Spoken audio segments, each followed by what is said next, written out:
महाराष्ट्र की सियासी जमीन पर आज एक ऐसी इबारत लिखी गई जिसने दशकों पुराने राजनीतिक मिथकों को ध्वस्त कर दिया।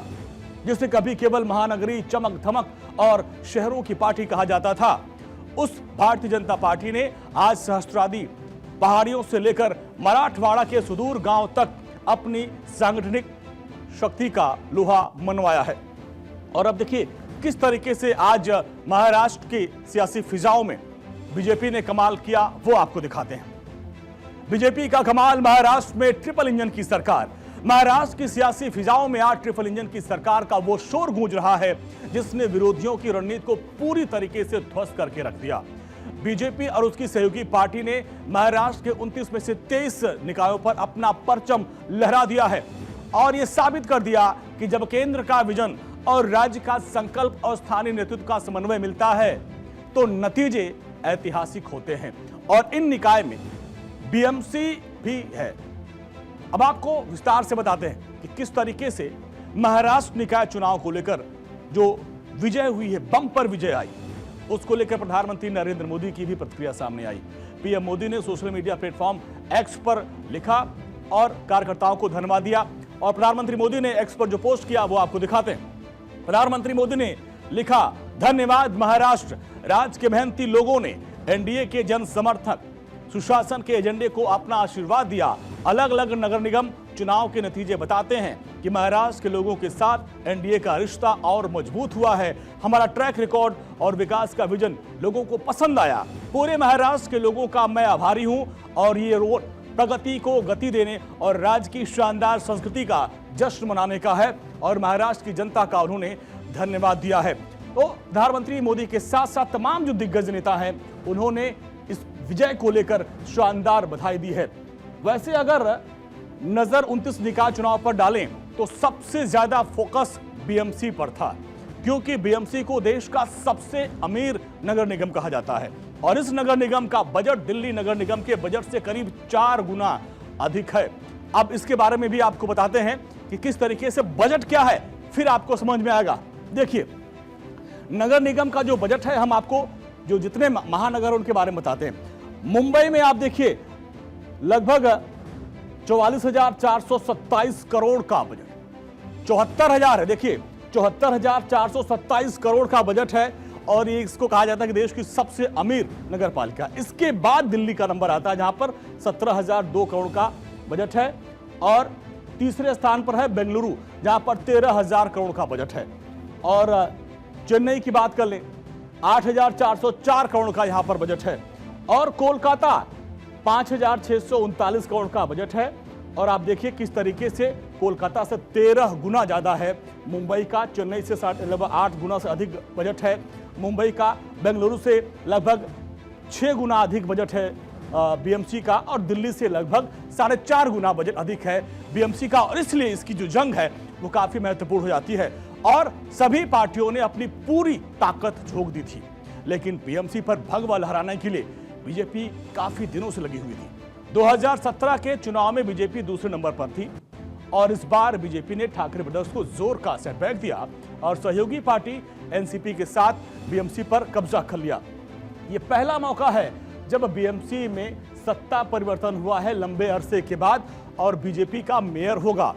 चुनाव में बीजेपी का जो स्ट्राइक रेट है वो सबसे ज्यादा 227 सीट में से 215 के रुझान जो सामने आए हैं। अब उसमें आप देखिए बीजेपी प्लस को 112 सीट पर या तो जीत दर्ज कर ली है या फिर उस पर बढ़त बनाई हुई है। इसके बाद से बीजेपी उत्साहित है।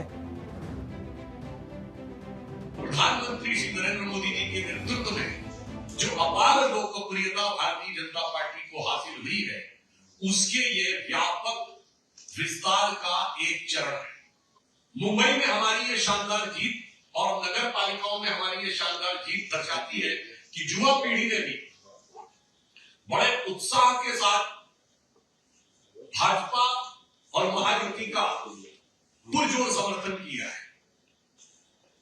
हम इसके द्वारा कह सकते हैं कि जेन ज़ी ने ये वीपी के पक्ष में मतदान दिया है। महाराष्ट्र की राजनीति में आज जो ऐतिहासिक बदलाव दर्ज हुआ है वो किसी संयोग का परिणाम नहीं है, बल्कि बीजेपी की संगठनात्मक त्रिशक्ति का अचूक परिणाम है। अब वो त्रिशक्ति क्या है वो भी आज आपको जानना चाहिए, उसके बारे में हम आपको बताते हैं विस्तार से। आप समझिए बीजेपी की त्रिशक्ति और उसका अचूक परिणाम क्या है। प्रधानमंत्री नरेंद्र मोदी, विकास और सुशासन का मंत्र उनका है। गृह मंत्री अमित शाह की सटीक चुनावी रणनीति और तीसरे सीएम देवेंद्र फडणवीस का जमीन पर कुशल क्रियान्वयन, और यही वो त्रिशक्ति हैं और जिनके निर्णय से ये ऐतिहासिक परिणाम आया है। नगर निकाय का चुनाव केवल नारों से नहीं बल्कि पसीने से जीते जाते हैं, और महाराष्ट्र के निकाय चुनाव के आंकड़ों ने इस सच्चाई पर मुहर लगा दी। 29 में से 23 निकायों पर बीजेपी और उसके सहयोगियों का कब्जा महज एक लहर नहीं है, बल्कि जमीन पर की गई उस अहद जो अद्भुत है, अभूतपूर्व घेराबंदी का पूरा नतीजा है, परिणाम है, जिसको देखकर विपक्षियों के होश फाख्ता हो गए। अब जरा आप समझिए किस तरीके से पूरी रणनीति बदली गई। फर्क क्या है आप देखिए, साफ महसूस करेंगे। जो चुनावी रैली है, देवेंद्र फडणवीस ने 37 रैलियां की, इसलिए यह बीजेपी की सक्रियता का मुख्य केंद्र है। एकनाथ शिंदे 25 रैलियां की और 29 रोड शो किया। जमीन से जुड़ाव और सबसे बड़ा इनका जमीनी चेहरा था। इसके अलावा अब उद्धव की बात करें और राज ठाकरे ब्रदर्स ने केवल 3 रैलियां की और ज्वाइंट मीटिंग की। आप सोचिए 20 साल बाद इकट्ठे आए, 3 बैठक करते हैं।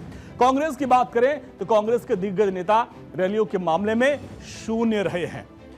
तो अब आप ये समझ सकते हैं कि किस तरीके से ये रणनीति बनाई गई, मेहनत की गई।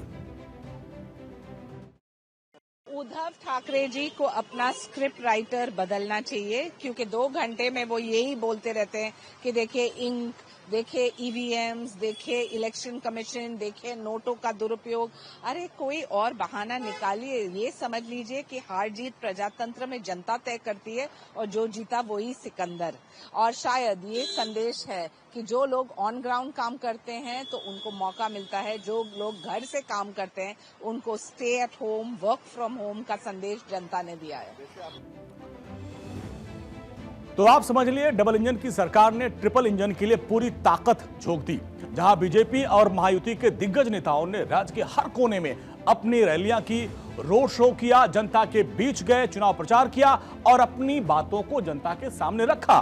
वे विपक्ष के एक बड़े मंच खाली नजर आए। आंकड़े के जुबानी बाप को समझाते हैं कि किस तरीके से चुनावी रैलियां की गई, क्योंकि जो लोग कहते हैं वोट चोरी हो गया, वोट चोरी नहीं होता है। ये देखिए क्या होता है।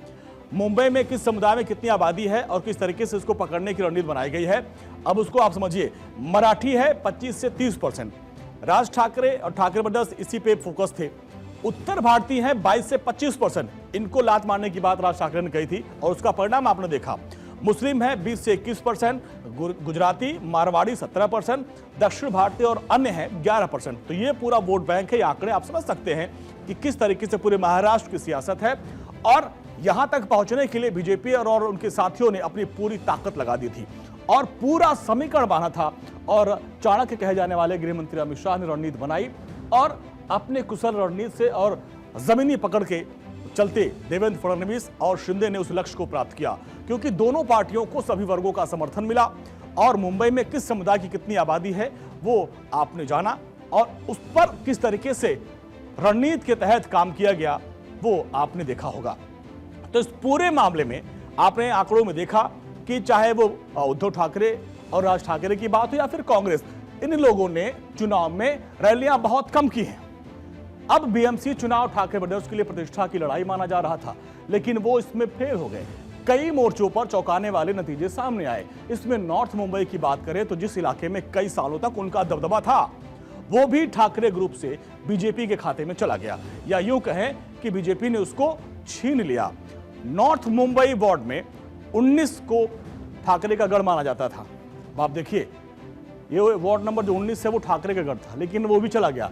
पिछले 20 साल से इस वार्ड पर शिवसेना का कब्जा था, दबदबा हुआ करता था शिवसेना का, लेकिन अब इस वार्ड पर बीजेपी ने अपना परचम लहरा दिया। अब देखिए कि बीजेपी के दीक्षा कवशंकर ने जीत दर्ज की है, शिवसेना को मात दे दी है, यानी छीन ली जीत और मेहनत की है। तो महाराष्ट्र की राजनीतिक बिसात पर इस बार का जो मुकाबला है वो बेहद ही दिलचस्प था और केवल पार्टियों के बीच नहीं था, 2 विचारधाराओं और 2 कार्यशैलियों के बीच था। एक तरफ बीजेपी और महायुति का विकास और हिंदुत्व का समावेशी एजेंडा था और दूसरी ओर ठाकरे बंधुओं का वही 3 दशक पुराना क्षेत्रवाद का दाव, मराठी मानुष वाला दाव। उद्धव और राज ठाकरे अपने चिर परिचित अंदाज में क्षेत्रीय राजनीति का सहारा लिया, उत्तर भारतीयों और दक्षिण भारतीयों को निशाना बनाने की पुरानी स्क्रिप्ट फिर से लेकर आए और इस उम्मीद में कि शायद मराठी मानुष और भूमिपुत्रों के नाम पर ध्रुवीकरण हो जाएगा और उनको फायदा मिल जाएगा, लेकिन ऐसा हुआ नहीं। अब जरा आंकड़े आपको दिखाते हैं कि किस तरीके से खेल हुआ यहां पे। अब देखिए, मराठी मानुष का जो साथ था वो ठाकरे ब्रदर्स को मिला। एक्सिस माई इंडिया के सर्वे में बताया कि 49% मराठी वोटर्स इन्हीं के पक्ष में गए। ये देखिए, थोड़ी रणनीति काम आई, 49% आए। बीजेपी और सहयोगियों को 30% मराठी मतदाताओं ने वोट किया। उत्तर भारतीय और दक्षिण भारतीय मतदाताओं ने बीजेपी प्लस के पूरा अपना साथ समर्थन दिया, क्योंकि जिस तरीके से राज ठाकरे ने बयान दिया उसका निगेटिव असर पड़ा। बीजेपी प्लस को 68% उत्तर भारतीय और 61% दक्षिण भारतीय वोटर्स ने वोट दिया। शिवसेना उद्धव गुट की बात करें तो इस गठबंधन को 19% उत्तर भारतीयों और 21% दक्षिण भारतीयों का साथ मिला। तो इस तरीके से पूरी रणनीति बनाई गई और जहां पर ठाकरे बंधु फेल हुए और खासकर राज ठाकरे ने जो लास्ट टाइम पे बयान दिया था कि लात मारेंगे हम, वो उनके लिए नेगेटिव हो गया। तो इस वजह से ये जो बम्पर जीत हुई है बीएमसी में, महाराष्ट्र के बीएमसी समेत 29 नगर निगम में बीजेपी और महायुति की जीत केवल स्थानीय चुनाव का परिणाम नहीं है, बल्कि इस साल 2026 में होने वाले 5 राज्यों के विधानसभा चुनाव के लिए एक शक्तिशाली इलेक्शन नैरेटिव तैयार हो गया है। अब इस साल आप देखिए, बंगाल में, असम में, तमिलनाडु में, केरल में, पुडुचेरी में मतदान होना है और जिस तरीके से महाराष्ट्र में लोकल चुनाव में बीजेपी की जीत हुई, इसका असर विधानसभा चुनाव पर भी पड़ सकता है।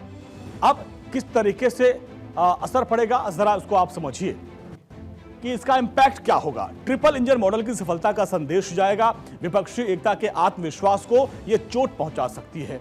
इसके अलावा तमिलनाडु और केरल जैसे राज्यों में बीजेपी इस मॉडल को पेश कर सकती है, क्योंकि इन राज्यों में बीजेपी अभी तक खाता नहीं खोल पाई है।